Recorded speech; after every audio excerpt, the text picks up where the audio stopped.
이제 드디어 신명기 본문을 들어가도록 하겠습니다. 지도를 제가 따로 별도로 드렸는데 제가 계속 지도 자료를 찾는데 딱 보기에 알맞은 한 장으로 된 지도가 그러니까 만족스러운 지도가 없어요. 어디는 나와 있는데 어디는 안 나와 있는 부분들이 있고 그런데 그 중에 그래도 이제 보기도 편하고 이해하기 편한 지도가 요거여갖고 요거를 같이 드렸으니까 왜냐면 그 신명기에 보면 지명이 많이 나와요. 지명이 많이 나오고 애굽에서 나와서 가나안 들어가기 직전에 이스라엘 백성들이 어떤 여정을 거쳐왔는지 보시면 또 모세가 자기는 가지 못하는 요단 저편을 바라보면서 이스라엘 백성들에게 유언한 그 심정이 어떠했는지를 보면 보기에 이제 지도가 함께하면 더 은혜가 되는 것 같아서 드렸으니까 이제 같이 참고를 하시면 되세요. 자, 신명기는 창세기부터 시작하는 오경의 결론이면서 동시에 그 다음에 이어지는 여호수아부터 열왕기 하까지 이어지는 역사사의 서론 역할을 하는 거다. 이제 여호수아가 모세 이후에 후계자가 되면서 본격적으로 가나안 정복을 시작을 하잖아요. 여호수아로부터 시작된 가나안 정복이 어떻게 여호수아서에서 이루어졌고 사사시대는 어떠했고 그 다음에 왕정이 어떠했고 그 나라가 왜 망하게 되었는지를 이제 서론 역할을 하는 신명기를 읽어야만 잘 이해가 된다라고 이제 제가 얘기한 게 아니라 학자들이 이제 얘기를 하는 거죠. 신명기는 40년 광야 유랑을 끝내고 가나안 땅에 들어서려고 하는 이스라엘에게 모세가 전하는 가르침인데 신명기는 경계선에 있는 책이다라고 이제 학자들이 얘기를 해요. 신명기는 현재 모압 평지 이쪽 이제 요단 동편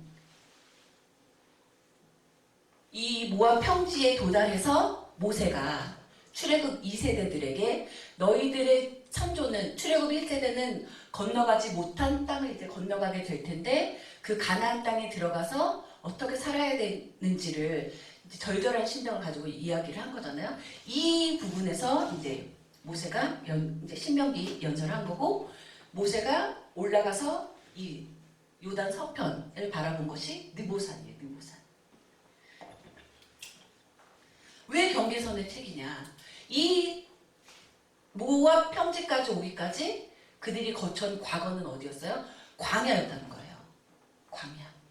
고센이 그 지도 보시면 이쯤에 이스라엘이 야곱의 가족들이 이제 정착했던 곳이 고센인데 고센에 정착해서 살다가 죽겠습니다. 살려주세요. 하는 그들의 부르짖음이 여호와께 상달돼서 모세라는 지도자를 통해서 이제 애굽을 탈출하는 이야기가 출애굽이잖아요. 경로가 이렇다는 고센을 넘어와서 홍해를 건너서 호렙 산이라고도 하고 신의 산이라고도 하는 곳에 가게 된 여정이 이렇다는 거죠. 여기까지 오기는 시간이 많이 걸리질 않았어요. 여러 광야를 거치기는 했지만 신의 보면 신광야, 신의 광야 있고 가데스 바네아 밑쪽에 바란 광야라고 하는 곳이 있죠. 가데스 바네아에 진입하기 직전에 이스라엘이 마주한 이들의 표현에 의하면 크고 무서운 두려운 광야라는 건 먹을 게 없고 마실 물이 없고 그래서 민수기에 보면 끊임없이 불평하잖아요. 목말라 죽겠다. 배고파 죽겠다. 고기 먹고 싶은데 고기가 없다. 끊임없이 광야에서 불평하는 이야기가 나오잖아요. 이런 과거 출애굽 1세대들이 지나왔던 이 여정은 이미 과거가 된 상태라는 거예요.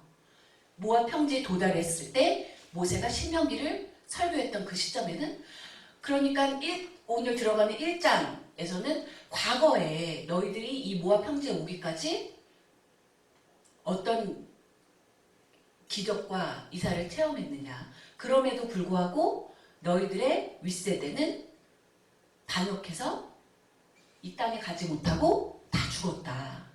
너희들도 선택해야 된다. 광야는 과거의 삶, 현재는 모압 평지는 지금 현재 발붙이고 있는 곳이란 거죠. 현재. 그리고 이 가나안 복지는 미래란 말이에요. 아주 오지 않은 것. 우리는 다 연결이 되어 있는 거예요. 과거의 삶이 현재에 영향을 미치고 현재의 삶이 또 미래에 영향을 미치는 거예요. 그러니까 단절되어서 지금만 잘하면 되지라는 게 아니라는 거죠. 과거의 행동, 과거의 그 삶을 통해서 성찰하고 이런 부분이 없다면 성찰 없이 현재를 잘 살 수 있다? 이것도 말이 안 되는 거고, 현재 하나님께 온전히 살지 못하고 있는데 내 미래가 꽃길일 것이다를 기대하는 것은 말이 안 된다는 거죠. 그러니까 이 경계선상인 현재 이 모압에서 너희들은 어떻게 할 것이냐, 과거의 너의 출애굽 1세대의 행태를 본받을 것이냐, 아니면 주님이 원하시는 뜻대로 살아서 주님이 약속하신 번영의 복을 받을 것이냐를 선택해야 된다는 것을 알려주는 것이 신명기다라는 거죠. 삶의 길찾기다라고 학자들이 얘기를 해요. 그렇죠? 지금 이제 현재 모압 땅에 발붙이고 있는 출애굽 2세대가 우리의 삶은 그럼 우리 목사님이 자주 하시는 말씀, 내가 누구며 어떻게 살아야 될 것인지, 내가 무엇을 해야 될 것인지를 알지 못하면 삶이 수명이 길어진다고 해도 방황의 연속이고 혼란의 연속이고 안정감이 없을 수밖에 없다는 거예요. 모세가 여기서 얘기하는 게 그거예요. 신명기가 삶의 길찾기라고 하는 이유는 모세의 이 신명기 설교를 통해서 이스라엘 출애굽 2세대 너희들은 누군지 확실하게 알아야 되고, 너희들이 나아갈 길은, 너희들이 가야 될 길은 무엇인지 확실하게 알고, 아는 것에서 끝나지 않고 그대로 행해야만 하나님의 백성으로서 약속된 복을 받을 수 있다. 이정표가 되는 책이 신명기다라고 할 수가 있겠죠. 내가 누구며 어떻게 살아야 할 것인가를 일깨워주는 책이 바로 신명기다. 자, 제가 1번 이제 1번 해갖고 모세 첫 연설, 회고, 하나님의 역사하심, 이 부분이 1장 1절부터 4장 43절까지인데, 지난주에 강의했던 내용 개관해서 멜버른 신학교의 에드워드 교수의 그 구분을 따라서 이제 본문 이해를 들어가도록 할 거예요. 자, 첫 번째 서문 1장 1절부터 5절까지 이제 배경을 이야기를 하고 있는데, 앞에서 이제 좀 전에 말씀드렸던 내용이라는 거예요. 이 5절까지가 1장 1절부터 5절까지가 경계의 책이고, 과거의 너희들의 조상은 어떠했지만 현재 너희들에게도 선택의 갈림길이 놓여있다. 가나안 땅에 들어가서 너희들의 미래가 번영의 미래가 되기를 원한다면 현재 너희들은 선택을 해야 된다. 하나님께 순종할 것인지, 전적으로 충성할 것인지, 아니면 지난 시간에 말씀드렸죠. 언약이라고 하는 것이 그냥 복 피곤한데 복 안 받고 말래요. 언약 안 지키고 그냥 복 안 받고 말래요. 할 수 있는 게 아니에요. 계약서에 사인을 할 때 계약 내용을 잘 살펴봐야 된다고 하잖아요. 계약을 맺고 나면 돌이킬 수가 없는 거예요. 그 계약에 지배를 받게 되는 거예요. 시내산에서 너희들 나의 백성이 될래, 내 백성이 되면 나는 너희들의 하나님이 되고 너희들을 복받게 해줄 거야 라고 했을 때, 출애굽기 19장 3절에 보면 쌍수를 들어서 네, 하나님의 백성이 되겠습니다 한단 말이에요. 그러면 그때부터는 계약의 무게를 감당을 해야 되는 거예요. 그냥 중간은 없는 거예요. 하나님께, 여호와 하나님께만 순종해서 하나님이 원하시는 대로만 살아서 복을 받든가, 그렇지 않으면 심판을 받든가. 뜨뜻미지근하지 말라는 말씀 많이 하시잖아요. 우리 목사님이. 차던지 뜨겁던지 중간은 없는 거예요. 양쪽에 발을 걸치고 어쩔 때는 하나님께 순종하고 어쩔 때는 안 하고, 이거는 없는 거라는 거예요. 성경에는. 온전히 순종하든지 영원한 징벌을 받든지. 계약이라는 것은 하나님과 맺은, 우리는 흔히 하나님의 백성이 되면, 그리스도를 믿고 구원을 받으면 주의 자녀로서 받을 은혜만, 받을 복만 생각하고 왜 복 안 줘요? 하지만 우리가 당연히 해야 될 의무에 대해서는 깊게 생각을 안 한단 말이죠. 오늘 1장의 말씀이 우리와 같은, 마치 하나님께 받아야 되는 권리만 생각하는, 마땅히 지켜야 되는 의무는 생각하지 않는 이스라엘 백성의 모습들이 나오는 것이 1장의 본문이라고 이해를 하시면 될 것 같아요. 자, 1장 1절, 이제 제가 교재에 써놓은 걸 보고 같이 읽을게요. 이는 모세가 요단 저편 숲 맞은편에 아라바 광야 곧 바란과 도벨과 라반과 하세롯과 디사합 사이에서 이스라엘 무리에게 선포한 말씀이니라. 제가 나눠드린 이 지도에 보면 나와 있죠. 하세롯, 바란 광야. 최대한 이제 성경에 나와 있는 지명들을 이제 다른 학자들이 찾아 놓은 거예요. 근데 보면 그 지형도 세월의 흐름에 따라서 바뀌기도 하잖아요. 그래서 명확하게 도벨과 라반과, 도벨이랑 라반은 어디 있는지 명확하게 찝을 수는 없다고 하는데, 확실하게 어느 지점이라고 말할 수 있는 부분들이 바란 광야 그리고 하세롯이다라고 말씀을 드릴 수가 있겠죠. 그리고 한글 성경에서는 그냥 요단 저편이라고 언급이 되어 있어서 동편인지 서편인지 헷갈리지만, 이제 원문이랑 영어 성경을 보면 요단강 동편이라고 명확하게 얘기를 해주고 있어요. 이 요단강 동편, 현재 모압 평지, 가야 될 곳은 요단강 서편이라는 거죠. 이스라엘 무리에게 선포한 말씀이니라. 드바림, 신명기의 제목이 바로 드바림이잖아요. 엘레하 드바림.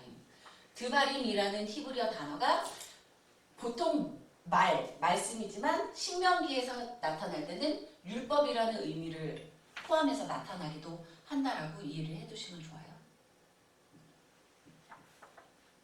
그래서 10계명도 에쉐레, 하는 정관사 더에 해당하는 거예요.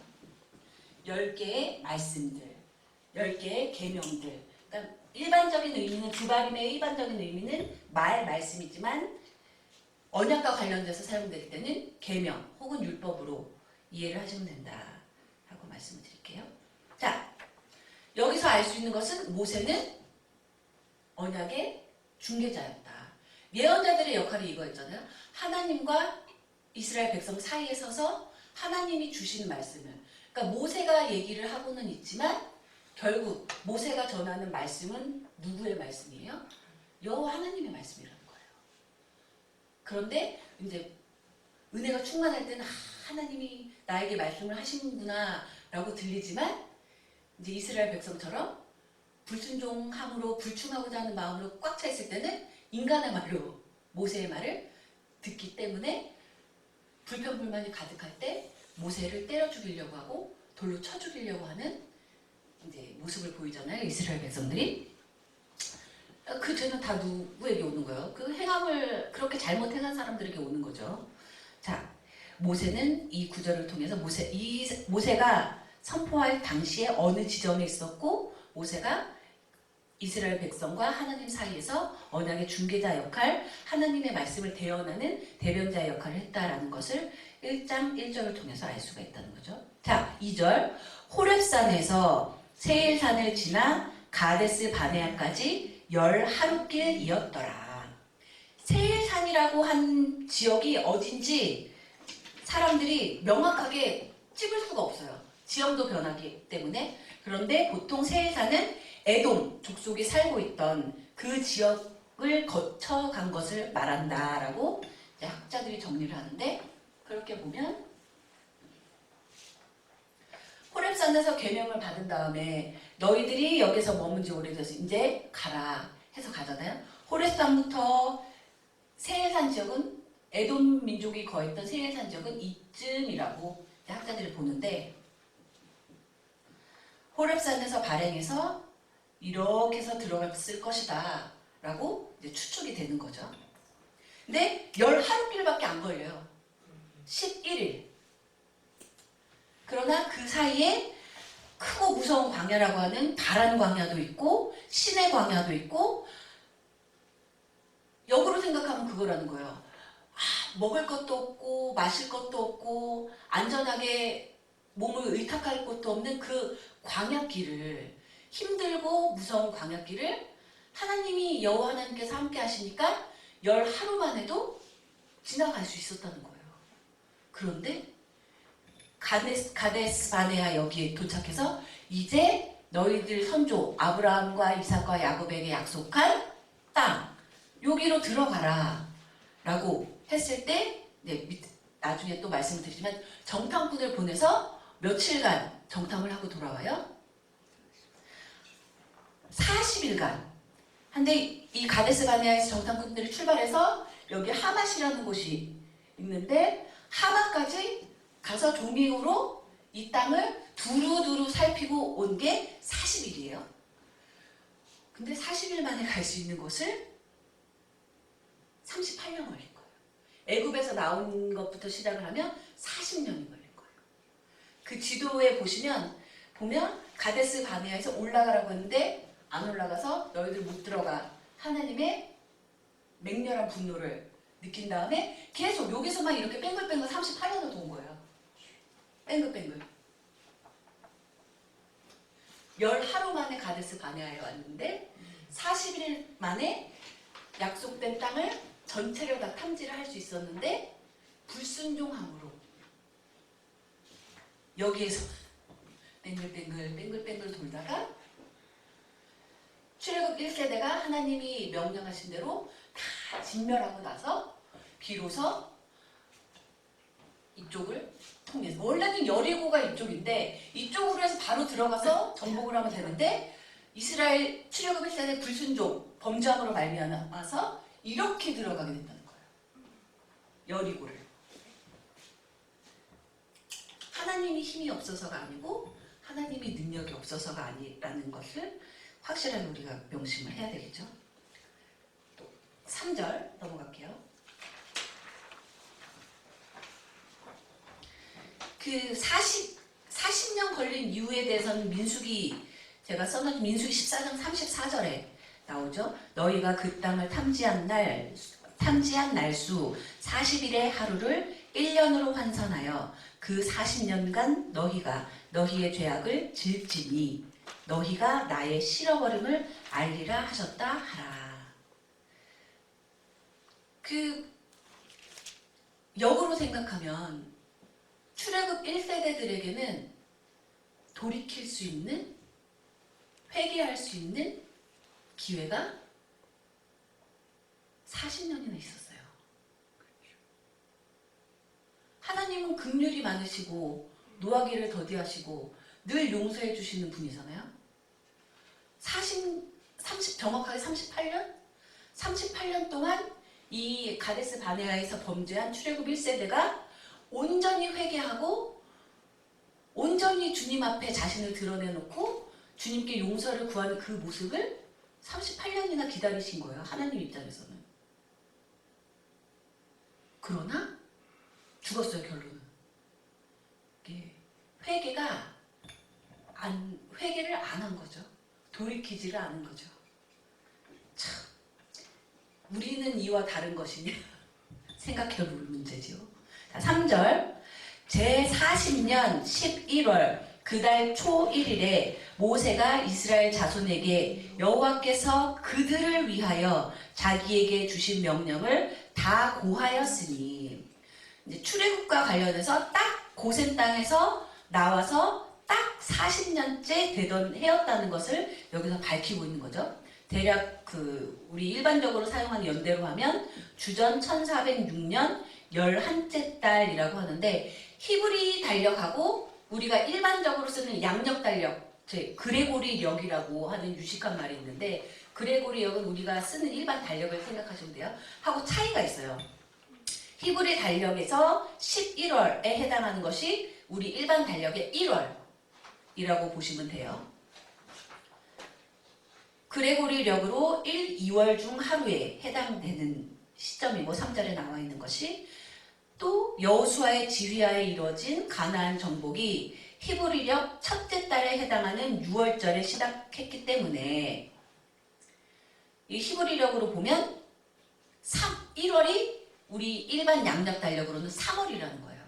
그러니까 이 신명기의 이 배경이 되는 시간적 기간은 2달 정도다. 2달 사이에 이 신명기 배경이 되는 설교와 선포와 권면이 이루어졌다. 모세의 설교, 죽음, 승계가 모두 2달 남짓한 기간 안에 이루어졌던 것으로 볼 수가 있다로 이해를 하시면 될 것 같아요.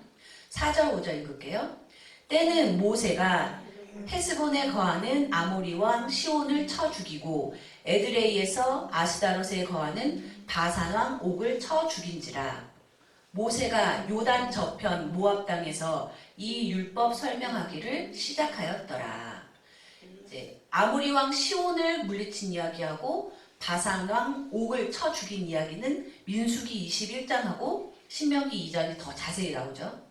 이 내용들은 쭉 읽어보시면 되는데 헤스본이라는 지역이 이 제가 나눠드린 그 지도에는 나와 있지가 않아요. 그래서 다른 자료를 찾아봤는데 헤스본이 느보산 옆쪽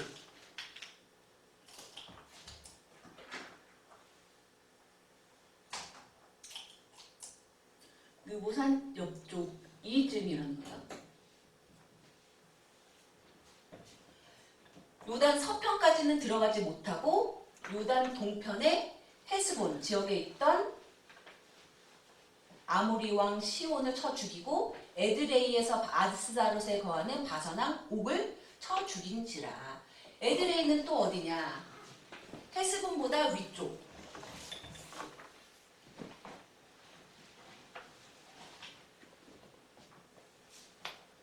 여기서 승리하고 여기서 승리해서 르우벤 지파와 므낫세 반 지파에게 이쪽 요단 동편 땅을 분배를 하고 나서 이제 본격적으로 하나님이 약속하신 가나안 땅을 정복해 들어가는 이야기가 나오는 거죠. 자, 두 번째 단락. 역사적 회고와 전망. 호렙산과 벳볼 사이에서 보여주신 하나님의 권능에 대한 이야기가 1장 6절부터 3장 29절까지 이제 나와요. 모세가 신명기에서 선포하고 권면한 내용은 새로운 이야기가 아니라고 계속 말씀을 드리죠. 호렙산에서 이미 출애굽 1세대들에게 선포한 내용인데 다 죽었잖아요. 근데 그 계약은 모세가 죽었다고 해서 출애굽 1세대들이 다 죽었다고 해서 사라지는 것이 아니라 하나님과 이스라엘 백성이 맺은 언약은 그 다음 세대에게도 강제력이 있는 거예요. 그러나 억지로 강제하시지 않으시고 그 호렙산에서 어떤 계약을 맺었는지를 다시금 모세의 입술을 통해서 풀어서 설명해 주시면서 너희들의 조상과 같지 않게 나에게 순종하면 너희들의 받을 복은 이거고, 그러나 너희들의 조상과 똑같이 불순종하고 언약을 지키지 않으려고 하면 너희들이 받을 벌은 이거야. 너희들은 선택해야 돼. 라고 친절하게 알려주시는 내용이 신명기라는 거예요. 이미 알려진 내용을 다시금 현재를 살고 있는 출애굽 2세대의 눈높이에 맞춰서 그들이 이해할 수 있게끔 이해해야만 한다고 선포하는 내용이 신명기의 내용이라는 거죠. 전혀 새로운 내용이 아니라 1장 6절부터 8절까지의 약속은 40년 전에 이미 전해진 것이다. 이스라엘은 약속된 땅에 진입하기에 출애굽 첫 세대들은 왜 실패했는가? 모세와 이스라엘 모두에게 무엇이 잘못되어서 그들은 실패했는가? 그 약속의 성취를 확실히 하기 위해서 현재 모세의 설교를 듣고 있는 출애굽 2세대들은 무엇을 해야만 하는가를 강조하고 있는 것이 이 1장 6절부터 3장 29절까지의 내용이라고 이해를 하시면 될 것 같아요. 자, 그 두 번째 큰 단락에서 첫 번째 호렙산에서 1장 6절에서 8절 언약 갱신에 대한 회고가 이루어진 거죠. 읽을게. 6절부터 8절까지. 우리 하나님 여호와께서 호렙산에게 우리에게 말씀하여 이르시기를 너희가 이 산에 거한 지 오래니 방향을 돌려 진행하여 아모리 족속의 산지로 가고 그 근지 곳곳으로 가고 아라바와 산지와 평지와 남방 해변과 가나안 족속의 땅과 레바논과 큰 강 유브라데까지 가라 하셨으니 여호와께서 너희의 열조 아브라함과 이삭과 야곱에게 맹세하사 그들과 그 후손에게 주리라 하신 땅이 너희 앞에 있으니 들어가서 얻을지니라 라고 선포를 하죠. 첫 번째, 호렙산에서 우리에게 말씀하여 이르시기를 이어지는 세대에게도 언약은 동일한 효과를 나타내는 거다라고 강조를 하는 거죠. 왜냐하면 전 세대에게만 언약이 강제력이 있는 것이면 호렙산에서 너희들의 선조에게 라고 했을 텐데 항상 하나님은 현재의 하나님이신 거예요. 현재 우리에게 말씀하여 이르시기를 이라는 거죠. 근데 중요한 것이 신명기에서 모세 설교의 초점이 땅에 대한 약속을 계속 상기를 시키고 있잖아요. 아브라함 때부터 이삭과 야곱에게 약속한 땅을 너희들이 호렙산에서 나와 계약을 맺음으로 다시 한번 공고히 그 약속을 지키겠다. 땅에 대한 약속인데 자유가 아니라는 거예요. 지켜도 되고 안 지켜도 되는 자유가 있는 것이 아니라는 거예요. 이미 출애굽기에서 언약을 맺었기 때문에 지켜야 될 의무가 있는 거예요. 이것을 우리가 명심을 해야 된다는 거죠. 그런데 인간은 항상 자유. 근데 언약을 맺고 난 다음부터는 하나님의 백성이 되기로 결심한 다음부터는 예수를 그리스도라고 시인한 다음부터는 순종과 불순종 둘밖에 없는 거예요. 그렇죠? 자, 두 번째, 시내산에서 1년 정도 지난 후 여호와는 자기 백성에게 떠나라고 하셨고 지체하지 말고 그래서 10하루길 만에 가데스 바네아에 들어갔다 내용이 앞에서 나왔죠. 그 범위, 하나님이 약속하신 땅의 범위를 보면 가나안 족속의 땅과 레바논과 큰 강 유브라데까지 하라 하셨으니 레바논은 여기 이 지도에 안 나와요. 그 지도 더 위쪽이에요. 하맛 더 위쪽에 있는 것이 레바논이고 유브라데는 그 위쪽에서 이쪽까지예요. 역사적으로 하나님이 이렇게 약속하신 지경을 다 소유했을 때가 솔로몬 때. 보면 우리 열왕기상 4장 21절 찾아볼까요? 열왕기상 4장 21절.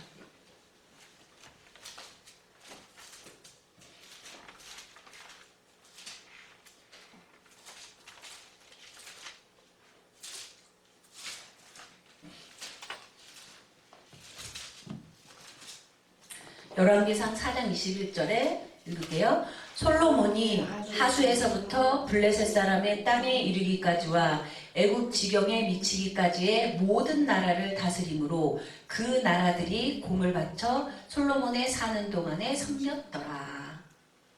솔로몬의 시대와 지금 모압 평지에 있는 이스라엘 백성의 시대를 생각하면 현재 모압 평지에 있는 이스라엘 백성들은 의심이 될 수밖에 없겠죠. 의심해서 이미 출애굽 1세대가 망하기도 했지만 우리가 어떻게 하나님이 말씀하신 건 성취하신다는 거예요. 솔로몬 시대 때 이루어졌잖아요. 근데 그 약속을 믿고 안 믿고는 너희들 앞에 있는 선택. 믿으면 가겠네 한다는 거죠.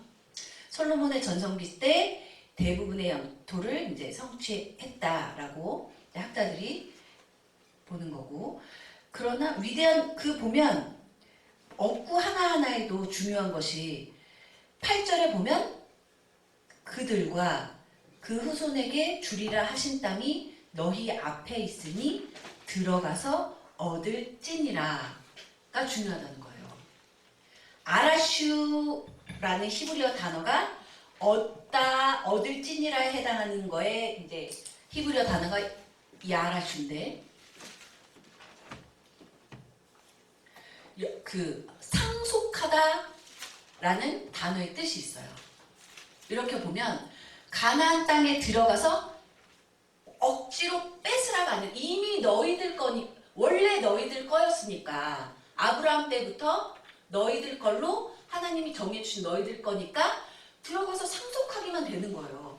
막 힘들게 이렇게 하라가 아니라 억지로 가서 뭐 남의 것을 강탈하는 것이 아니라 도둑질하라는 것이 아니라 너희들의 유산이니까 당연히 너희들의 거니까 가는 자연스러운 거라는 거예요. 요단 서편 땅에 들어가는 것은 자연스러운 거라는 거예요. 자연스러운 건 뭐예요? 힘든 일이 아니라는 거예요. 그런데 안 가죠. 그쵸? 아라슈.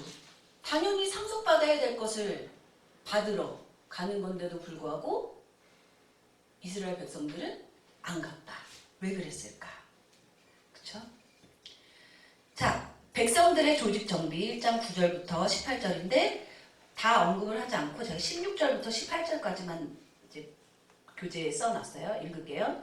내가 그때에 너희 재판장들에게 명하여 이르기를 너희가 너희 형제 중에 송사를 들을 때에 양방 간에 공정히 판결할 것이며 그들 중에 타국이 내게도 그리할 것이라.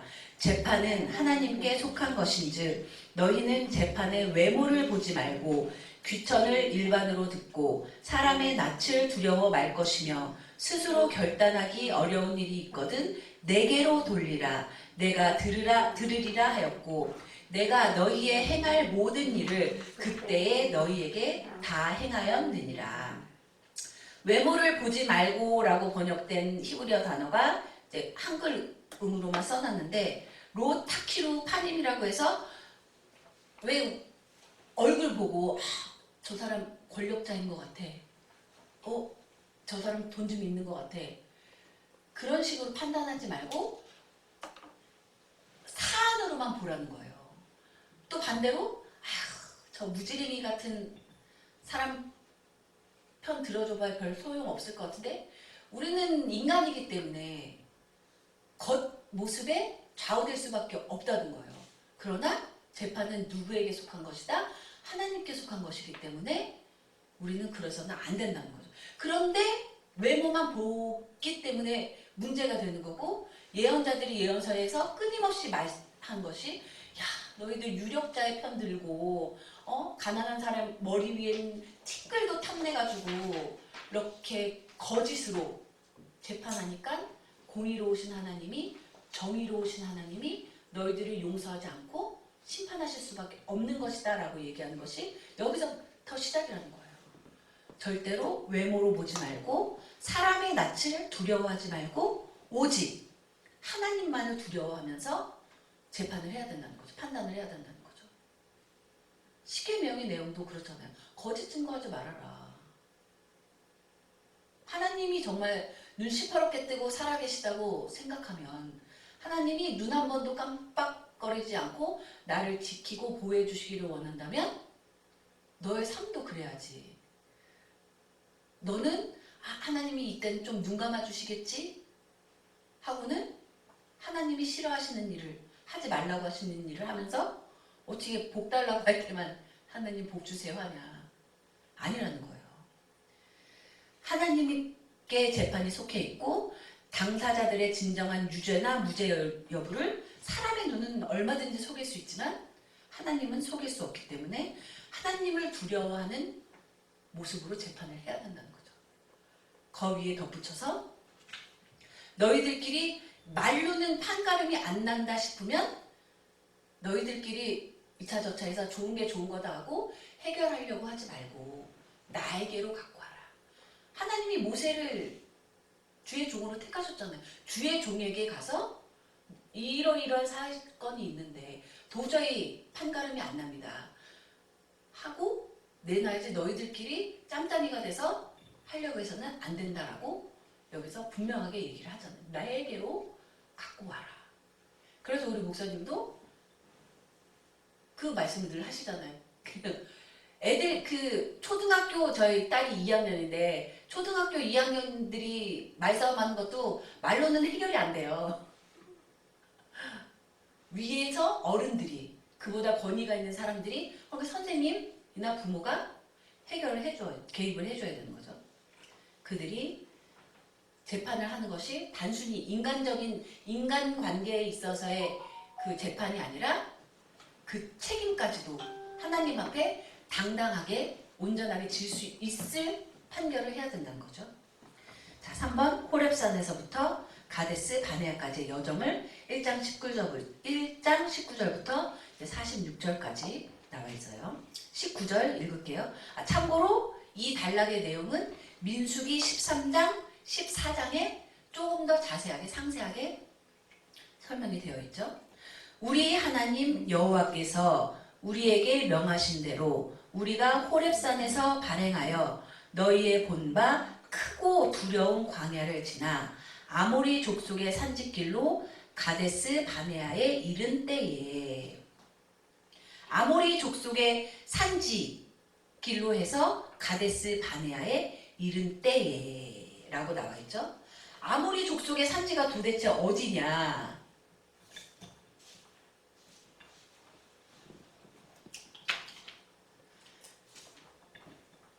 이 부분이라는 거야. 이 부분 하고 이 사람들도, 그러니까 아모리 그 교재 앞부분에 보면 이 당시에 애굽이 절대적인 권세를 떨치고 있었지만 애굽이 신경을 안 쓰고 있는 이 팔레스타인 지역에서는 아모리 족속들이 활개를 치고 있었다라고 보시면 돼요. 물론 모압 족속이니 암몬 족속이 이제 자기네들의 그 부족의 지경을 가지고 살고는 있었지만 아모리 족속들이 득세를 하고 모압을 치기도 하고 이쪽에 있던 에돔을 치기도 하고 하면서 득세를 하고 있었다. 그래서 아모리 족속의 산지라고 하면 가데스 바네아 위쪽, 약속하신 가나안 땅의 경계가 나는 이쪽부터 이 요단 동편 지역을 아모리 족속의 산지라고 보시면 돼요. 모세는 그 나머지는 교재를 읽어보시면 되지. 아까 여리고 얘기는 했죠. 바로 여리고는 가데스 바네아에서 바로 들어가면 되는 곳인데 불순종으로 말미암아서 38년 동안 뺑뺑이 돌다가 이렇게 우회해서 여리고로 들어갈 수밖에 없었다. 그러니까 그러니까 절대 성경에는 너희들 빨리 가서 뭐 단거리 가장 짧은 길로 거기를 들어가면 안 돼. 수련을 해야 되니까 멀리 돌아서 가야 돼. 이게 아니에요. 하나님의 원래 계획은 바로 들어가라고 한 거였는데 멀리 자기 인생을 고달프게 한 것은 이스라엘 백성이라는 거예요. 하나님이 일부러 뺑뺑이 돌게 하려고 이스라엘 백성들을 고통스럽게 하려고 한 게 아니라는 것을 명심해야 되는 거죠. 하나님이 그렇게 하신 게 아니라는 거예요. 먼저 불순종하고 하나님을 먼저 배반한 것은 이스라엘이다 라는 거죠.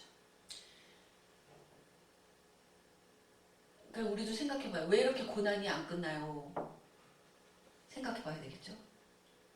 자, 모세는 호렙산에서부터 약속된 땅 가장자리에 있는 가데스 바네아에 이르는 여정을 이 19절 한 문장으로 망라하는데 그곳이 크고 두려운 광야였다는 말도 포함되어 있다. 이 바란 광야를 통해 그 크고 두려운 광야라고 지칭되는 곳이 바란 광야일 것이다 라고 이제 보는데 저는 사막은 한 번도 안 가봤지만 아무것도 모래밖에 없잖아요. 가끔 뉴스에서 그 TV에서 나오는 거 보면 그냥 맨날 모래바람 불고 아무것도 없잖아요.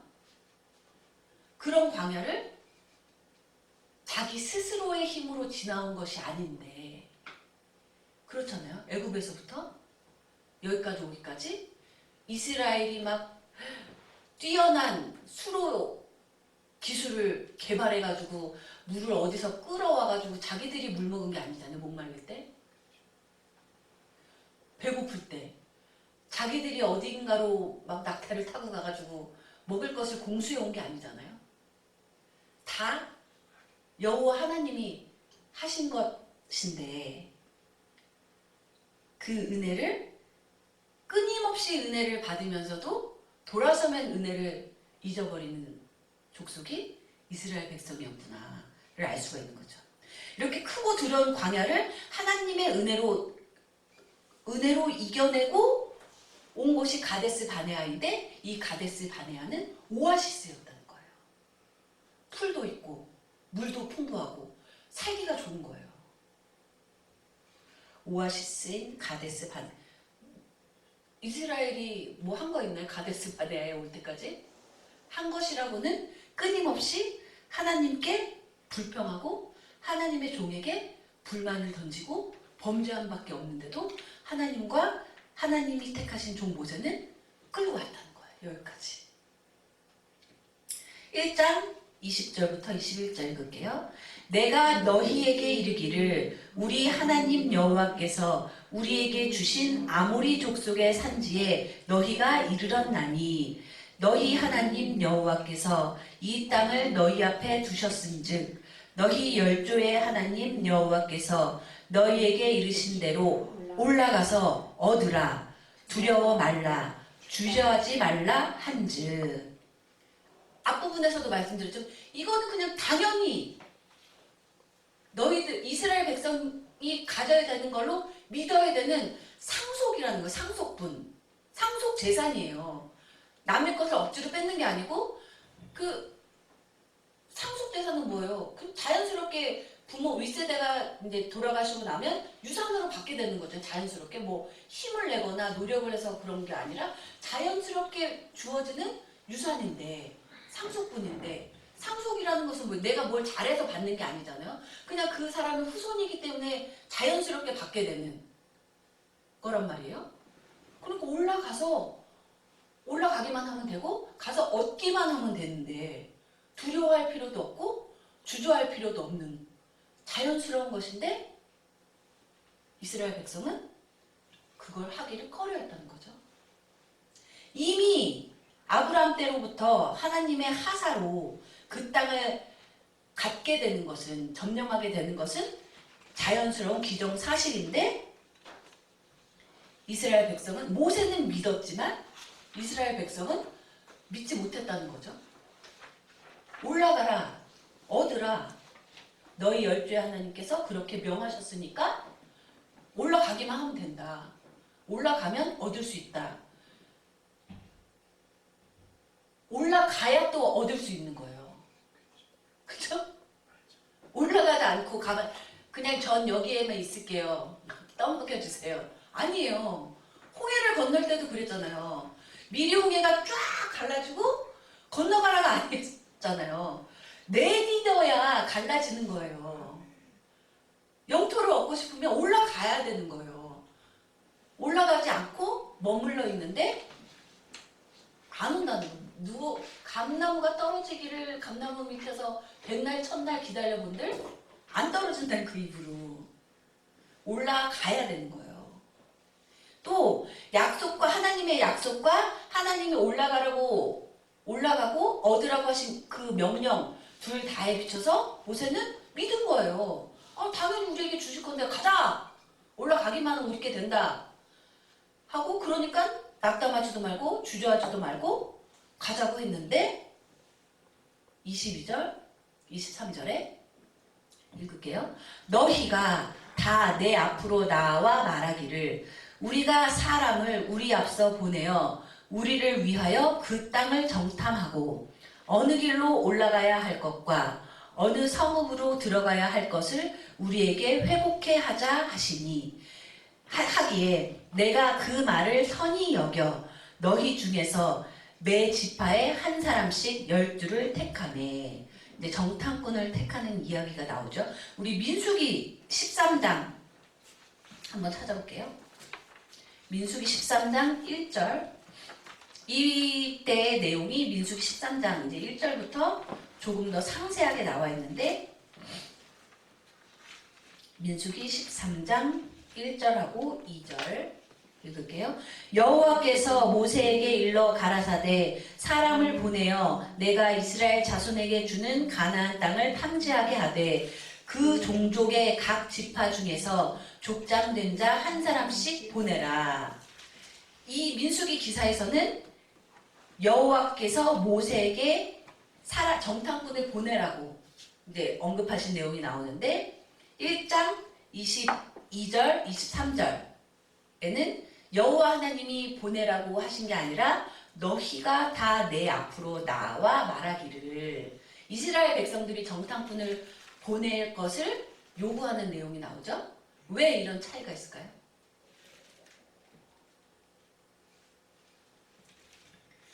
신명기는 이렇게 볼 수 있어요. 민수기에서 여호와 하나님께서 정탐꾼들을 보내라고 하신 것은 일종의 테스트? 하나님이 보내신 걸로 보면 얘들이 정말 이 땅을 차지할 만한 출애굽 1세대죠. 신명 정탐꾼들은 이 현재 이스라엘 백성들이 아브라함에게 약속한 이 약속의 땅 가나안에 들어갈 만한 자격이 있는가? 테스트가 아니었나? 똑같이 12명이 가서 각자 다른 것을 본 게 아니잖아요. 똑같은 것을 봤는데 12 중에 10은 헛소리를 해야 되고 둘만 여호수아하고 갈렙만 온전한 소리를 하잖아요. 테스트가 아니었을까. 그런데 신명기에서 여호와 하나님께서 보내라고 하신 그 말씀 없이 너희가 다 내 앞으로 나와 말하기를 우리가 사람을 우리 앞서 보내어 우리를 위하여 그 땅을 정탐하고 어느 길로 올라가야 할 것과 어느 성읍으로 들어가야 할 것을 우리에게 회복해 하자 하기에 인간적으로 들으면 일리가 있는 말이에요. 막무가내로 들어가는 것보다 나름 전략을 세우고 들어갈 수 있도록 정탐꾼들을 보냅시다 라고 하는데 신명기의 시점은 어디요? 이미 회고하는 거죠. 출애굽 1세대들이 그 정탐꾼이었던 10명이 다 죽고 난 다음에 하는 설교잖아요. 모세가 돌이켜 봤을 때 결국 너희들의 인간의 말을 너희들이 믿음이 없는 너희들의 말을 들은 거였구나. 탄식이 들어가 있을 수 있다는 거죠. 자, 민수기 13장 기사는 모세에게 선발대를 파견하도록 유도한 것이 주님임을 암시하지만 그러나 정탐하는 자들을 보내려는 계획은 하나님에 대한 전적인 신뢰가 결여되어 있음을 언급하고 있다는 거죠. 이 앞서서 올라가라, 얻어라 라고 먼저 얘기를 했는데 그 뒤에 예, 갑시다 하는 게 아니라 아니 근데 막무가내로 올라가지 말고 우리 앞서서 정탐꾼을 보내서 이렇다는 거예요. 그 인간적인 생각으로 인간적인 관점에서 보면 합리적이야. 따라야 될 것 같아. 그렇지. 우리가 처음 들어가는 동네인데 막무가내로 들어가는 것보다는 여기에는 뭐가 있고 이쪽에 요새는 어떠하고 어떤 사람들이 살고 있고 점검하고 가는 게 좋지. 일리가 있단 말이에요. 인간적인 관점에서 보면 합리적인 거예요. 그러나 인간적인 생각으로 봤을 때 그게 합리적인 것이 옳은 길이냐는 아니라는 거죠. 옳은 길은 하나님이 명하신 길뿐이라는 거예요. 그 말을 선히 여겨 보냈지만 결과적으로 봤을 때 선한 일이 아니었다.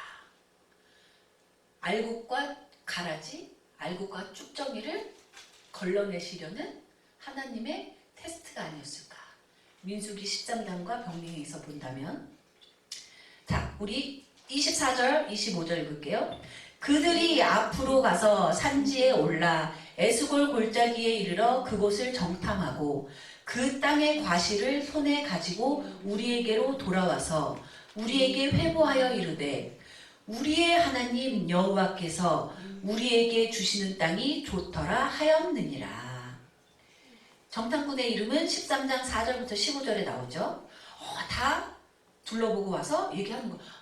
가봤더니 우리의 하나님 여호와께서 우리에게 주시는 땅이 좋습니다. 그 땅들이 어디였는지가 이제 13장에 더 자세하게 나와요. 보면 종횡으로 정탐했음을 민수기 13장 전체 설명을 통해서 알 수 있는데 신광야에서부터 하맛 어기 르홉까지 제가 드린 지도에 보면 신광야 나와 있죠. 가데스 바네아에서 조금 이쪽 이 신광야에서부터 하맛까지 끝까지 다 돌고 온 거예요. 다 돌고 왔더니 그 땅의 과실은 민수기를 보면 주로 포도였던 것으로 해당이 되는데, 얼마나 포도가 좋은지, 에스골 골짜기라고 하면 송이 골짜기라고 불리는 건데, 포도 송이가 어마어마하게 커서 여러 사람이 들고 옮겨야 될 만큼, 그러니까 정말로 젖과 꿀이 흐르는 풍요로운 땅이었다는 거죠. 그렇죠? 그 풍요로운 땅임을 12명이 다 봤어요. 여호수아하고 갈렙만 본 게 아니고. 민수기 13장 27절 표현에 따르면 그 땅에는 정말로 젖과 꿀이 흐르는 땅입니다 라고 12명이 동일하게 보고 온 거예요. 자, 그 1장 26절, 그러나 너희가 올라가기를 즐겨 아니하고 너희 하나님 여호와의 명을 거역하여.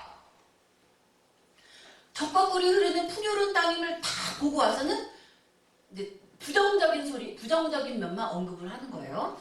백성은 가나안 땅에 들어가기를 거부하며 하나님께 반기를 들었다. 우리 더 상세히 기술된 민수기 13장 25절부터 33절까지 읽을게요. 민수기 13장 25절부터 어떻게 거역을 했는지 33절 읽을게요. 40일 동안에 땅을 탐지하기를 마치고 돌아와 바란 광야 가데스에 이르러 모세와 아론과 이스라엘 자손의 온 회중에게 나아와 그들에게 회보하고 그 땅 실과를 보이고 모세에게 보고하여 가로되 당신이 우리를 보낸 땅에 간즉 과연 젖과 꿀이 그 땅에 흐르고 이것은 그 땅의 실관이이다. 그러나 그 땅 거민은 강하고 성읍은 견고하고 심이 클 뿐 아니라 거기서 아낙 자손을 보았으며 아말렉인은 남방 땅에 거하고 헷인과 여부스인과 아모리인은 산지에 거하고 가나안인은 해변과 요단가에 거하더이다. 갈렙이 모세 앞에서 백성을 안돈시켜 가로되 우리가 곧 올라가서 그 땅을 취하자 능히 이기리라 하나 그와 함께 올라갔던 사람들은 가로되 우리는 능히 올라가서 그 백성을 치지 못하리라. 그들은 우리보다 강하니라 하고 이스라엘 자손 앞에서 그 탐지한 땅을 악평하여 가로되 우리가 두루 다니며 탐지한 땅은 그 거민을 삼키는 땅이요 거기서 본 모든 백성은 신장이 장대한 자들이며 거기서 또 네피림 후손 아낙 자손 대장부들을 보았나니 우리는 스스로 보기에도 메뚜기 같으니 그들의 보기에도 그와 같았을 것이니이다. 라고 못 간다. 못 가는 이유들을 구구절절히 변명을 하는 거죠. 젖과 꿀이 흐르는 것 같지만 못 가. 기골이 장대하고 뭐 요새가 단단하고 우리는 그들에 비하면 메뚜기에 불과하고. 인간적으로 들으면 아 그래 그 큰 거인들을 우리가 어떻게 상대하겠어. 우리 유랑민족인데 노예 생활하다가 하나님이 출애굽시켜줘서 이렇게 오는 떠돌이에 불과한 우리가 그 기골이 장대하고 이미 요새를 딛고 살고 있는 그 땅 거민들을 어떻게 이기냐. 일리가 있는 말이에요. 그러네. 못 들어가겠네. 착각하고 있는 거예요. 이 가데스 바네아에 오기까지 이스라엘 백성이 군사적으로 뛰어나서 왔나요? 그들의 무기가 신식이어가지고 아모리 족속을 바산왕을 물리친 건가요?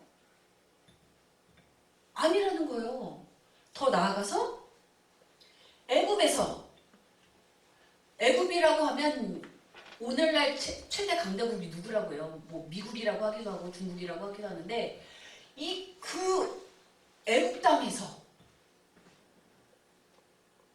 안 보내주려고 하는 애굽왕 바로에게서 나올 수 있었던 이유가 이스라엘의 능력이었어요?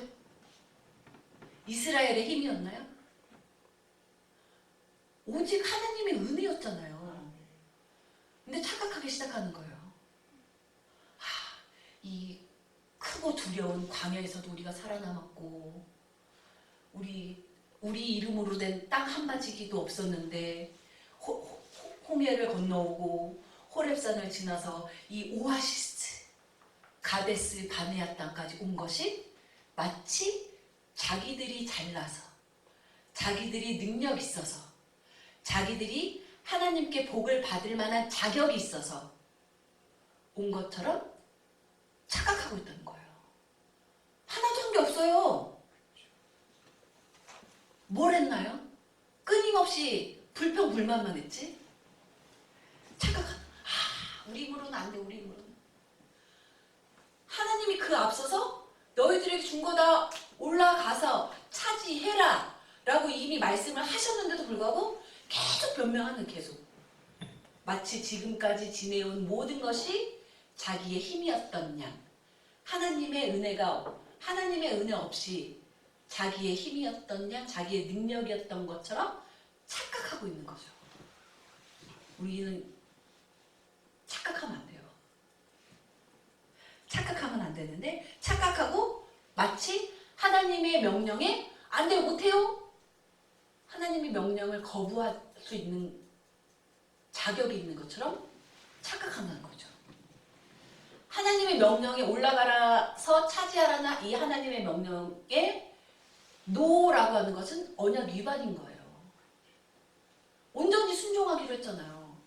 그래서 여호와 하나님께서 온전히 이스라엘 백성들을 구름 기둥과 불 기둥으로 만나로 매출하기로 온전히 보호를 해주셨잖아요. 하나님은 언약의 의무를 다 지고 계셨는데 이스라엘 백성들은 열매만 따먹으려고 하고, 자기들이 행해야 되는 의무, 하나님의 명령에 순종하는 것을 안 하려고 하는 거예요.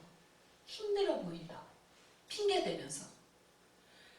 언약은 하나님이 일방적으로 맺으신 게 아니라는 것을 명심해야 되죠. 우리 출애굽기 19장 8절 한번 볼까요? 하나님만 이 언약의 무게를 감당하고 하나님만 이 언약에 매여 있는 게 아니라는 거예요.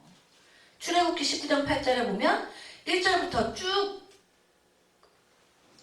읽을게요. 이스라엘 자손이 애굽 땅에서 나올 때부터 제3월 곧 그때에 그들이 시내 광야에 이르니라. 그들이 르비딤을 떠나 시내 광야에 이르러 그 광야에 장막을 치되 산 앞에 장막을 치니라. 모세가 하나님 앞에 올라가니 여호와께서 산에서 그를 불러 가라사대 너는 이같이 야곱 족속에게 이르고 이스라엘 자손에게 고하라. 나의 애굽 사람에게 어떻게 행하였음과 내가 어떻게 독수리 날개로 너희를 업어 내게로 인도하였음을 너희가 보았느니라. 세계가 다 내게 속하였나니 너희가 내 말을 잘 듣고 내 언약을 지키면 너희는 열국 중에서 내 소유가 되겠고 너희가 내게 대하여 제사장 나라가 되며 거룩한 백성이 되리라. 너는 이 말을 이스라엘 자손에게 고할지니라. 모세가 와서 백성의 장로들을 불러 여호와께서 자기에게 명하신 그 모든 말씀을 그 앞에 진술하니 백성이 일제히 응답하여 가로되 여호와의 명하신 대로 우리가 다 행하리이다. 모세가 백성의 말로 여호와께 회복하매. 자기들도 언약을 지키겠다고 했어요.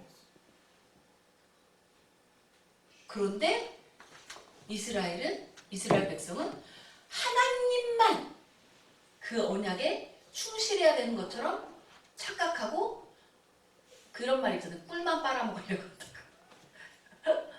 젊은 애들이 하는 말로 꿀만 빨아먹으려고 하는 거예요. 힘든 건 안 하려고 하고, 조금도. 인간적으로는 비단 이해가 되긴 해요. 왜냐하면 가데스 바네아, 지금 머물러 있는 땅이 오아시스잖아요. 이 물도 없고 먹을 곳도 없고 뜨거운 햇볕을 피할 나무도 한 그루 없는 광야를 지나쳐서 물도 있어. 뜨거운 햇빛을 취하고 장막을 칠 수 있는 나무들도 있고 여기가 좋사오니 할만하다는 거죠. 왜 착각하는 거예요? 너희들에게는 그런 자유가 없다는 거예요. 명령에 순종하기로 했잖아. 하나님의 명령에. 순종하기로 했으면 따라야지. 여기가 좋사오니 할 자유는 없다는 거예요. 그렇죠? 이스라엘의 거역은 뭐 무모한 짓이고 뭐 어쩌고 저쩌고 온갖 변명을 다 갖다 붙여도 그것은 언약 위반이라는 거예요. 언약 위반은 하나님께 반역하는 거라는 거죠. 반역하면 뭐예요? 그 신명기의 형태가 구조가 그 당시 고대 근동에서 봉신들과 맺었던 조약하고 유사하다라는 말씀을 이제 십계명 얘기하면서 말씀을 드렸는데 항상 조약에는 두 가지가 있다는 거예요. 조약을 잘 따르면 그러니까 주군에게 충성하면 이러이러한 복을 받을 거야. 이러이러한 보살핌을 받고 돌봄을 받을 거야. 그런데 주군에게 충성하지 않으면 이러이러한 벌을 받을 거야. 조약 맺을래? 이게 조약이잖아요. 이스라엘 백성과 하나님 맺으신 것도 비슷하다는 거예요. 하나님께 충성하기로 하고 하나님께 순종하기로 하면 그래 돌봐주고 제사장 백성으로 삼아주고 어떤 어려움 얼마나 큰 어려움을 많이 겪었어요. 애굽에서 나오면서부터. 그럼 하나님은 그 언약에 충실하셔서 다 지켜주셨다는 거예요. 그런데 막상 자기들에게 의무가 부과가 되고 자기들이 뭔가를 해야 그 전엔 그냥 이리 오라 이리 와라 하면 따라가기만 하면 됐었는데 이제 직접 뭔가 하나님 앞에 충성심을 보여야 되는 그 시점이 다가오니까 못해. 발 뺀다는 거죠. 그러나 발 뺄 수 없어요. 이미 계약서에 도장을 찍고 나면 발 뺄 수가 없는 거예요. 그건 반역이고 처벌에 따르는 대역죄라는 것을 명심을 해야 된다는 거죠.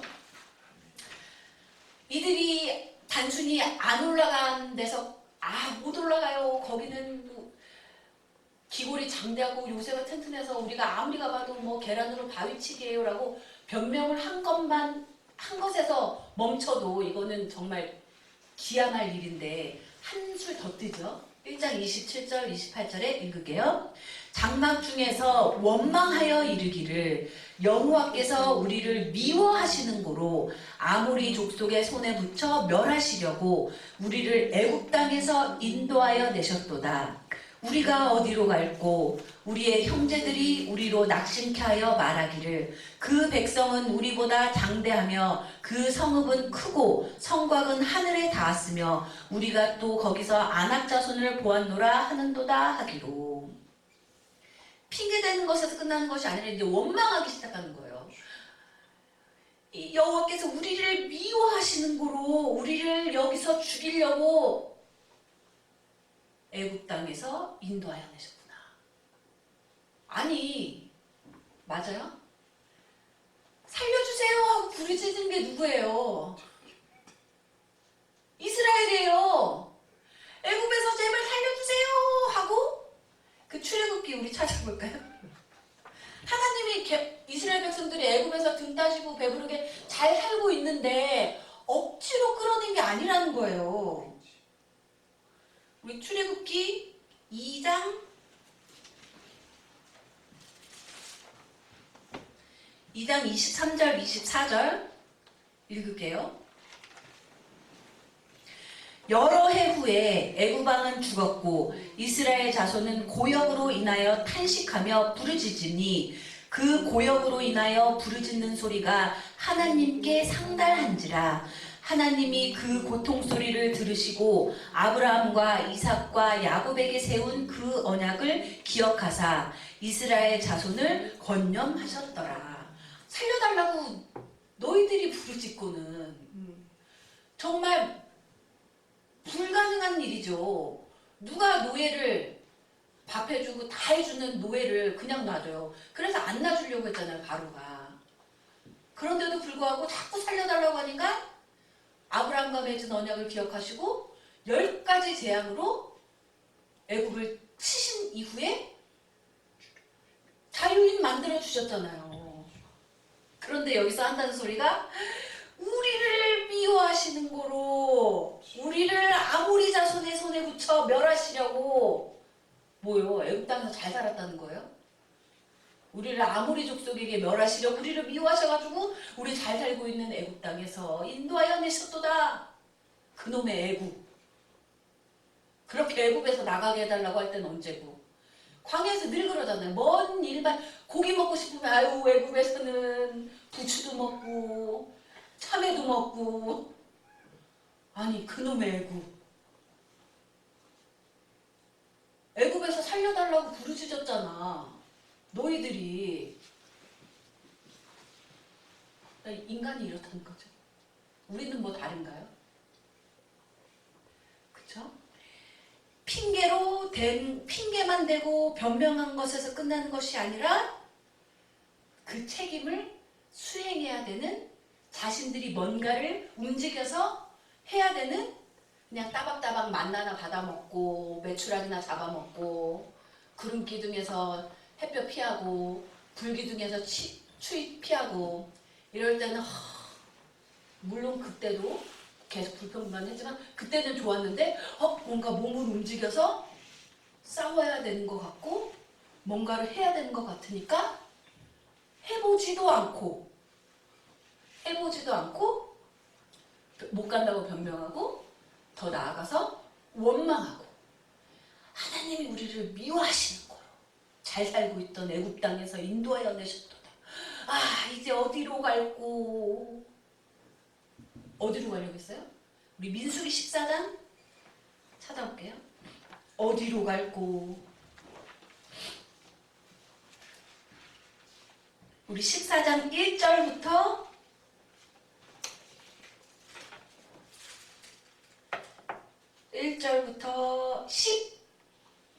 12절까지 읽을게요. 시작. 온 회중이 소리를 높여 부르짖으며 밤새도록 백성이 곡하였더라. 이스라엘 자손이 다 모세와 아론을 원망하며 온 회중이 그들에게 이르되 우리가 애굽 땅에서 죽었거나 이 광야에서 죽었다면 좋았을 것을 어찌하여 여호와가 우리를 그 땅으로 인도하여 칼에 망하게 하려 하는고 우리 처자가 사로잡히리니 애굽으로 돌아가는 것이 낫지 아니하랴. 이에 서로 말하되 우리가 한 장관을 세우고 애굽으로 돌아가자 하매 모세와 아론이 이스라엘 자손의 온 회중 앞에서 엎드린지라. 그 땅을 탐지한 자 중 눈의 아들 여호수아와 여분네의 아들 갈렙이 그 옷을 찢고 이스라엘 자손의 온 회중에게 일러 가로되 우리가 두루 다니며 탐지한 땅은 심히 아름다운 땅이라. 여호와께서 우리를 기뻐하시면 우리를 그 땅으로 인도하여 들이시고 그 땅을 우리에게 주시리라. 이는 과연 젖과 꿀이 흐르는 땅이니라. 오직 여호와를 거역하지 말라. 또 그 땅 백성을 두려워하지 말라. 그들은 우리 밥이라. 그들의 보호자는 그들에게서 떠났고 여호와는 우리와 함께 하시느니라.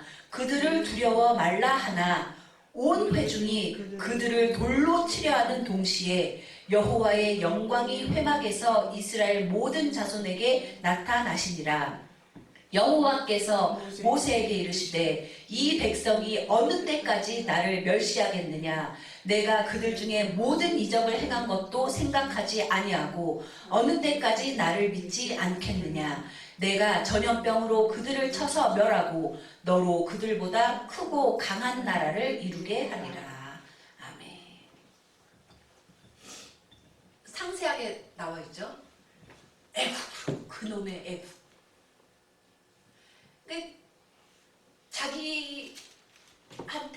자기는 가기 싫은데 가자. 여호수아와 갈렙이 믿음 있는 소리를 하니까 돌로 쳐 죽이려고 하고. 아니 모세와 아론이 억지로 끌어낸 게 아니잖아요. 무슨 죄예요? 모세도 이스라엘 백성의 지도자 되겠다고 한 것도 아니고 3번이나 안 하겠다고 했는데도 불구하고 주님이 하라시니까 사명이다 하고 감당하는데 뭔 일만 있으면 모세를 때려 죽이려고 하잖아요. 그러니까 하나님이 그 두 명이 똑같은 것을 보고 와도 믿음 있는 사람과 그 속에 믿음이 없는 사람이 하는 얘기는 정반대라는 거죠. 그놈의 돌아가자.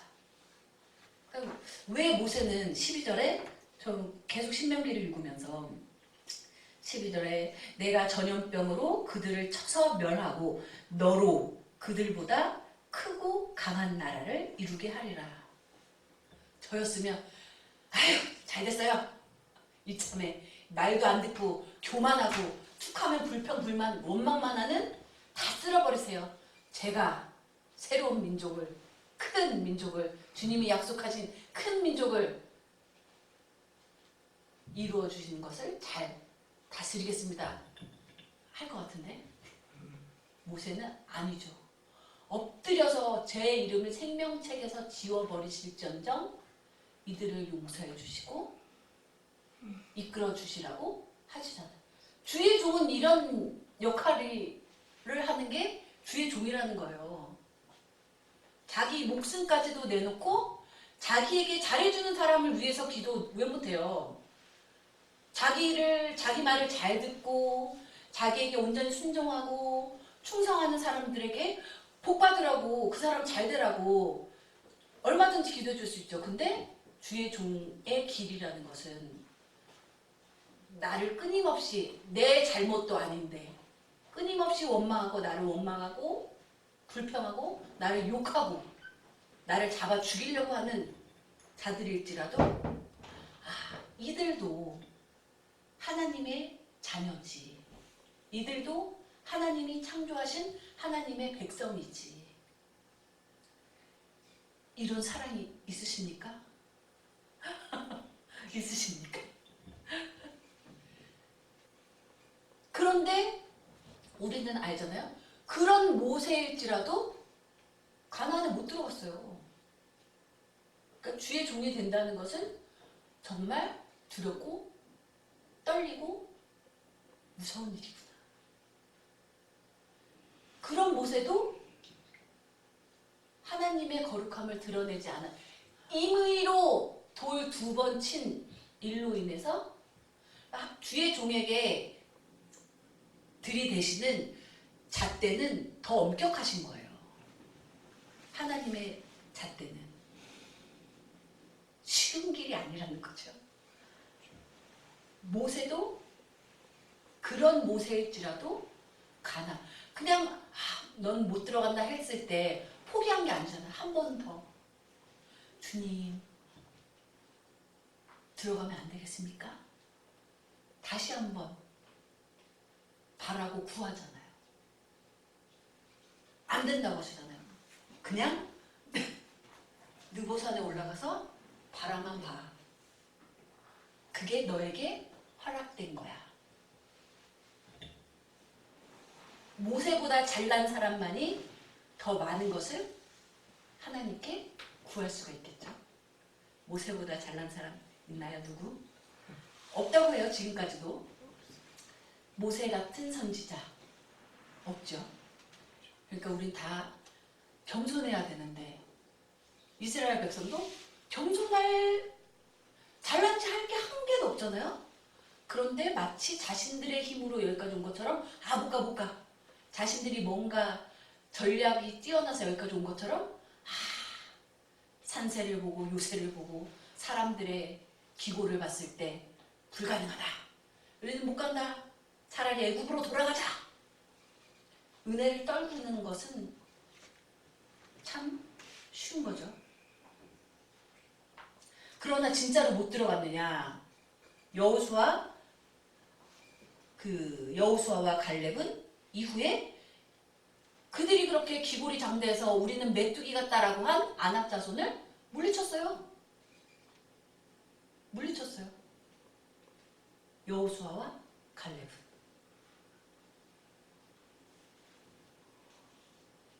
할 수 있다 하면 된다 해보자 하는 이유가 내 힘으로 할 수 있다, 내 힘으로 하면 된다, 내 힘으로 해보자가 아니라는 거죠. 하나님의 힘으로 할 수 있고 하나님의 힘으로 해보자. 하나님의 힘으로 하면 된다라고 하려면 내가 하려는 일이 하나님의 뜻에 합당한 것이어야 되는 거예요. 그렇죠? 자, 우리 29장 본문의 그 교재 돌아서 1장 29절부터 좀 읽을게요.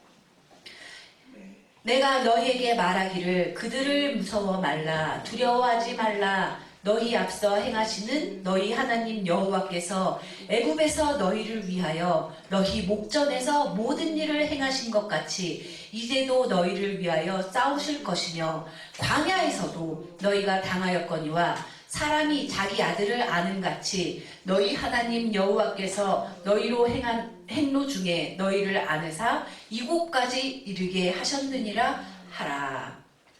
다시 또 계속 이제 달리는 거예요. 야 얘들아 무서워하지 마 두려워하지 마.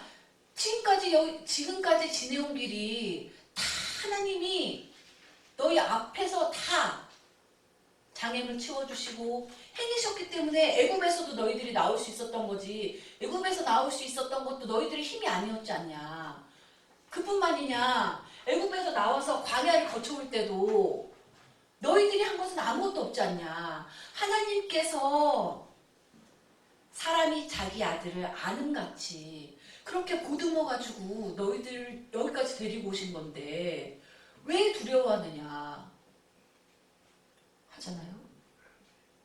민수기에서 하나님이 너무 말씀하시잖아요. 이 백성이 어느 때까지 나를 멸시하겠느냐. 내가 그들 중에 모든 이적을 행한 것도 생각지 아니하고. 기적과 이적과 능력을 경험하지 못해서 망하는 게 아니라는 거예요. 다 체험하고도. 그러니까 인간이 참 그렇죠. 자꾸 착각하는데 이것은 인간의 전쟁이 아니라 여호와가 먼저 행하시는 여호와의 전쟁이다.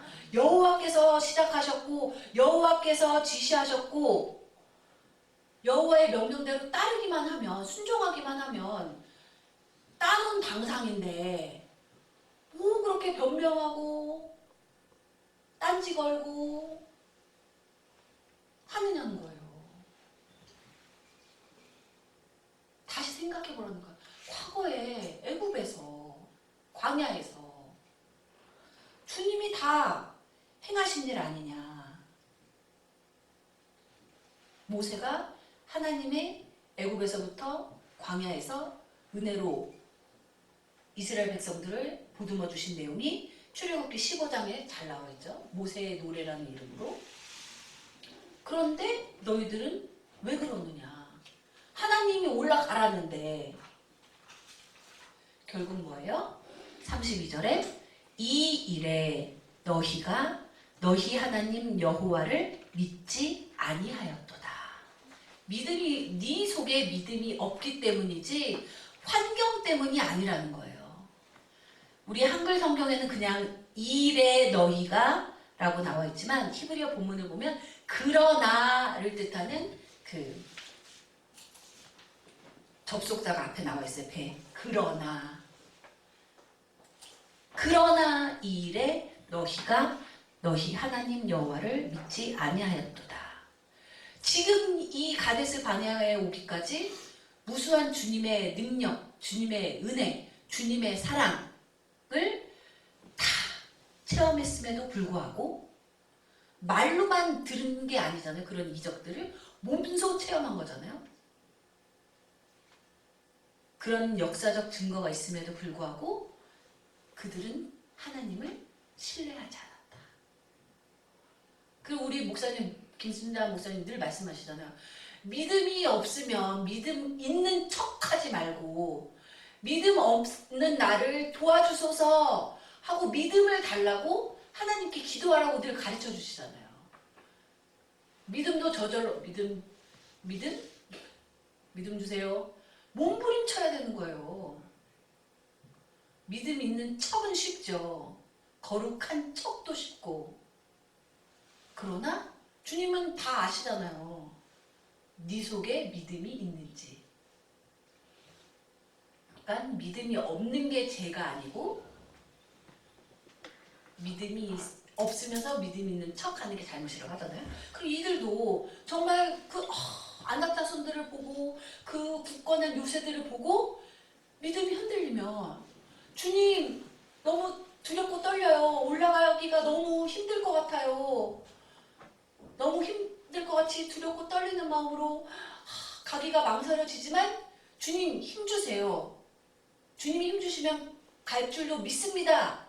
이런 자세를 보여야 되는데 여호수아와 갈렙만 그런 자세를 보이고 주님이 우리를 기뻐하시면 능히 이길 수 있다. 여호수아와 갈렙만 그렇게 하고 뭐가 우리를 죽이려고 하는 거야. 여호와 하나님이 우리를 미워하셔서 굳이 여기를 끌어낸 거야. 애굽으로 가자.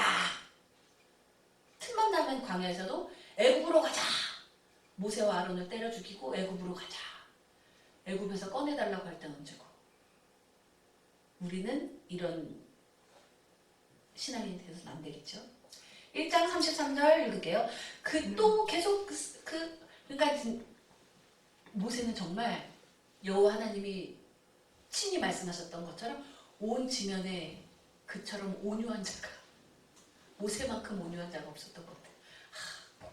싫다는데 그래 너희들은 가. 나는 여호수아 갈렙과 믿음 있는 자들하고만 가겠다 할 수도 있는데 설득하잖아요.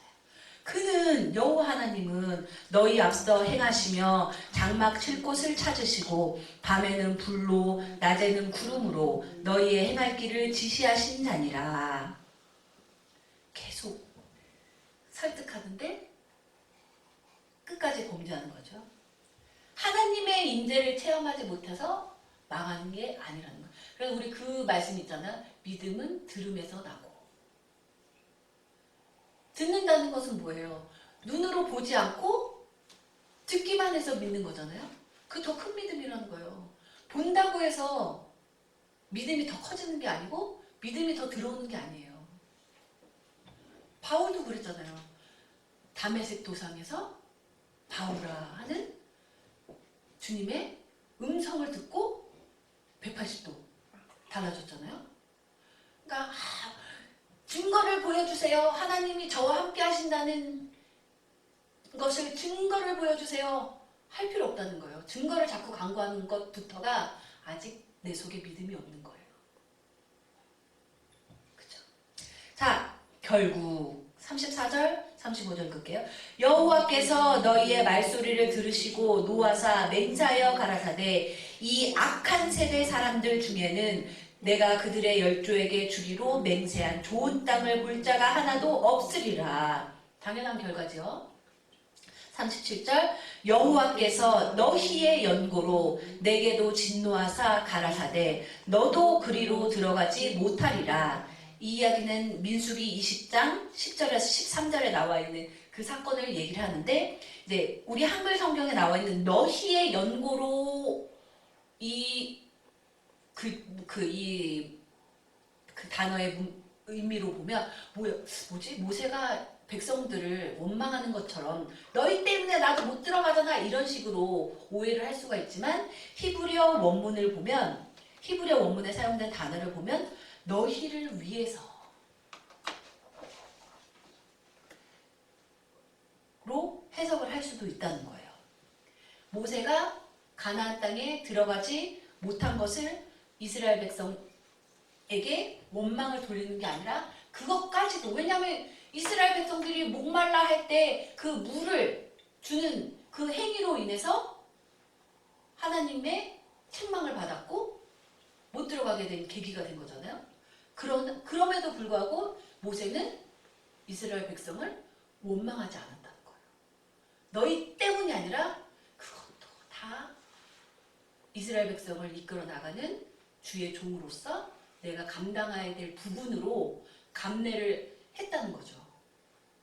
그러나 가고 싶은 마음은 어쩔 수 없어서 한 번 더 말씀을 드렸지만 안 된다. 너에게는 허락되지 않았다. 라고 하나님께 말씀을 드린 거죠. 자, 그래서 1장 40절 너희는 회정하여 홍해길로 하여 광야로 들어갈지니라 하시네. 이제 민수기에도 14장 25절에 동일한 이제 구절이 나오죠. 이 부분이 자, 1장만 또 가는데 그 부분을 이제 41절 그래 못 들어가니까 들어가기 싫다고 했고 너희들은 나와의 언약을 배반했기 때문에 못 들어가 다시 왔던 길로 돌아가 라고 하시니까 이제 또 1장 41절 42절 읽을게요. 너희가 대답하여 내게 이르기를 우리가 여호와께 범죄하였사오니 우리 하나님께서 우리에게 명하신 대로 우리가 올라가서 싸우리이다 하고 너희가 각각 병기를 띠고 경솔히 산지로 올라가려 할 때에 여호와께서 내게 이르시되 너는 그들에게 이르기를 너희는 올라가지 말라 싸우지도 말라 내가 너희 중에 있지 아니하니 너희가 대적에게 패할까 하노라 하셨다 하라 하시기로. 우리 44절 45절까지 46절까지 읽을게요. 그 산지에 거하는 아모리 족속이 너희를 마주 나와서 벌떼같이 너희를 쫓아 세일산에서 쳐서 호르마까지 미친지라. 너희가 돌아와서 여호와 앞에서 통곡하나 여호와께서 너희의 소리를 듣지 아니하시며 너희에게 귀를 기울이지 아니하셨으므로. 43절 제가 빠뜨린 것 같아요. 내가 너희에게 고하였으나 너희가 듣지 아니하고 여호와의 명을 거역하고 천자히 산지로 올라가매. 망할 수밖에 없는 거예요. 가라고 할 때는 안 가고 가지 말라는데 믿음 있는 척 우리가 여호와께 범죄하였사오니 진짜 범죄한 줄 알면 가지 말라고 하면 안 가면 되는데 고집을 부리는 거예요. 끝까지. 자신이 주님께 범죄하였다는 인정을 안 하는 거죠. 주님이 명하신 대로 올라가서 싸우리이다. 회개도 타이밍을 잘 맞춰야 되니까. 회개하라고 할 때 이건 회개가 아닌 거예요. 마치 이들이 한 말을 보면 우리가 여호와께 범죄하였사오니 회개하는 듯해. 그럼 주님의 말씀에 순종해야 되는데 올라가지 마라. 너희는 올라가지 말라. 싸우지도 말라. 근데 꾸역꾸역 올라가요. 지고집을 부리는 거죠. 중요한 건 뭐예요? 순종이에요. 하나님 말씀에 순종해야 되는데 올라가라고 했는데 안 올라가면 그렇게 온갖 불평불만을 하고 우리를 미워해서 아모리 족속의 손에 죽이려고 우리를 애굽에서 이끌어내셨다고 온갖 헛소리는 다 해대다가 그래 올라가지 마 하니까 반항하는 것도 아니고 우리가 범죄하였어. 주님이 올라가라고 하시니까 올라가겠습니다.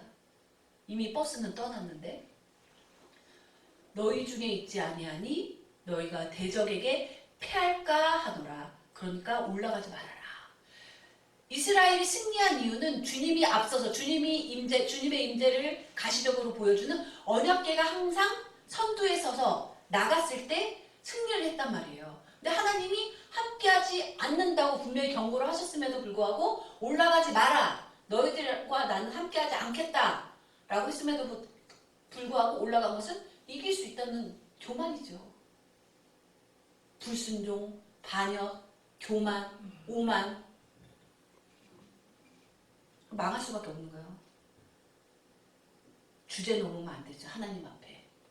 하나님 앞에 주제 넘을 수 있는 사람이 누가 있나요? 그쵸? 근데 우리는 항상 주제 넘게 신앙생활을 하고 있지는 않은지 우리 자신을 항상 돌아봐야 된다는 거예요. 모든 경고에도 불구하고 주제 넘게 올라가서 결국 대패를 했죠. 그러고서는 와서 아니 올라가라고 해서 올라갔는데 왜 우리가 이렇게 대패합니까? 자기 식대로만 생각하는 거 분명히 경고했잖아요. 올라가지 말라고. 그러고는 아유 어떻게 이럴 수가 있습니까? 통곡하나? 운다고 해서 그 울음이 다 주님 앞에 상달되는 게 아니고 주님이 들으시는 게 아니라는 거예요.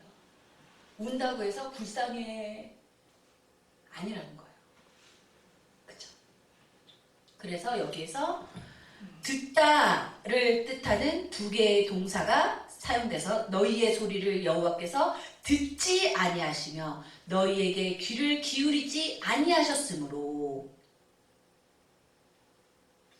하나님이 귀 막으시면 방법도 없는 거예요. 방법이 있나요? 하나님이 안 들으시겠다는데.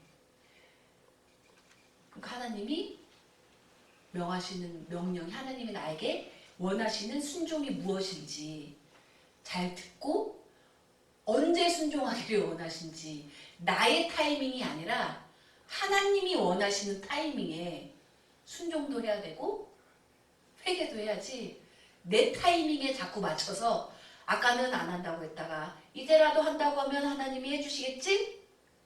왜 그렇게 하나님을 자기 종부리듯, 그렇잖아요? 하나님이 정말 나의 위대한 주권자시라고 생각하면 뭐 이렇게 변명을 할 엄두를 낼 수가 있나요?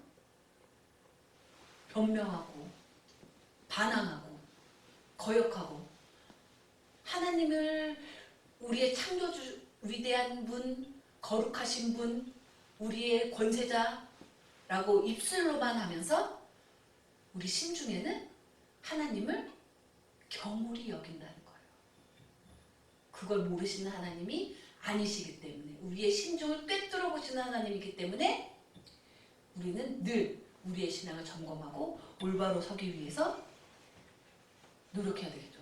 그러니까 40일이면 왔다 갔다 할 수 있는 길을 38년이나 걸릴 수밖에 없었던 이유를 이스라엘 백성들은 못 깨달아서 결국 못 갔지만, 38년, 말이 38년이죠.